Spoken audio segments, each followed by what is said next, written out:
خدا کرے کہ یہ محض ایک ڈراونا خواب ہو اور اس کی کچھ حقیقت نہ ہو۔ کل سے ایران اور پاکستان کے درمیان کشیدگی کی جو خبر سنی ہے تو ذہن نے لاشعور میں سمائی کچھ بھیانک یادوں کے دریچے کھول دیے۔ ہم نے جب ہوش سنبھالا تو ملک میں ہر جانب خوف و ہراس کی فضا پائی۔ ہم وہ نسل ہیں جن کا بچپن ٹیلی ویژن پر بم دھماکوں اور خودکش حملوں کی خبریں سنتے سنتے گزر گیا۔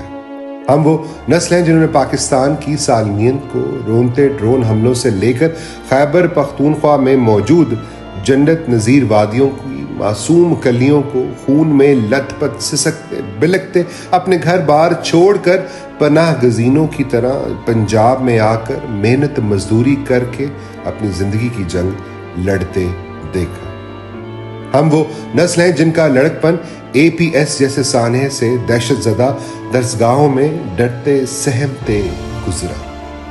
خطے میں ایک نئی جنگ اور پاکستان اس کا حصہ، خاک میں بدہن، خاک میں بدہن۔ جہاں لاشعور میں ایک دہائی پر محیط اس خوف و ہراس کا دریچہ اور خون آلود 80,000 ہم وطنوں کی لاشیں ہیں، وہیں ایک مبہم سا در، ایک یاد، ایک شخص کی بھی ہے۔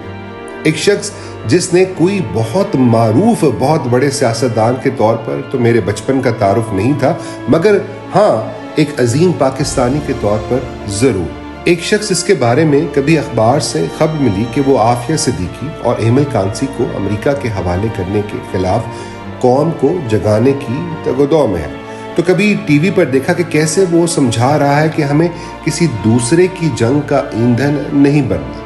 کبھی معلوم پڑا کہ وہ نیٹو سپلائی کو روک کے احتجاجی مظاہرے لیے بیٹھا ہے، تو کبھی اسے ڈرون حملوں کے خلاف محو گفتگو دیکھا۔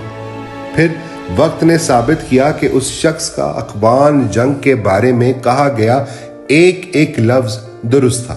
ماضی کا دریچہ بند ہو جاتا ہے۔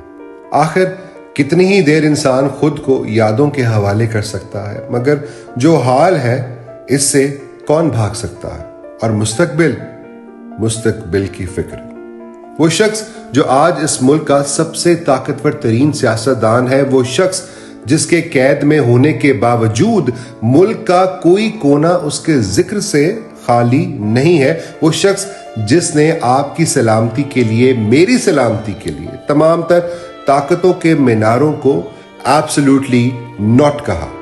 Absolutely not. وہ شخص جس نے آپ کا سودا کرنے سے انکار کیا، وہ شخص جس نے خیبر تا مہران ہر ایک کو پاکستانیت کے رنگ میں رنگا، وہ شخص جس نے دنیا کی آنکھوں میں آنکھیں ڈال کر میرے خون کو، آپ کے خون کو وقت دلوانے کی سر توڑ کوشش کی، وہ شخص جس نے اس ملک کو ایک آزاد خارجہ پالیسی دینا چاہیے، وہ جانتے ہوئے کہ اس کے نتائج اس کی سیاسی زندگی کے لیے خوشگوار نہیں ہوں گے۔ کل سے میرے ذہن میں بننے والے سوالات اس شخص کو تلاش کر رہے ہیں۔ کاش وہ آزاد ہوتا تو آج مجھے بھی یقین ہوتا کہ جو خوفناک بچپن میں نے گزارا ہے وہ میری اگلی نسل کا مستقبل نہیں ہوگا۔ کاش وہ آزاد ہوتا تو مجھے یقین ہوتا کہ وہ پاکستان کی خود مختاری پر ایک آنچ نہیں آنے دے گا۔ کاش وہ آزاد ہوتا تو خطے میں بھڑی کسی اور آگ کا ایندھن بننے کا دھڑکا مجھے بے چین نہ کر رہا ہوتا۔ کاش وہ آزاد ہوتا تو آج سب کچھ چھوڑ کر سب سے پہلے اپنی قوم کو اعتماد میں لیتا۔ کاش وہ آزاد ہوتا تو مجھے یقین ہوتا کہ کچھ بھی ہو جائے وہ اپنی قوم کا ڈالروں کے عوض سودا کبھی نہیں کرے گا۔ کاش وہ آزاد ہو۔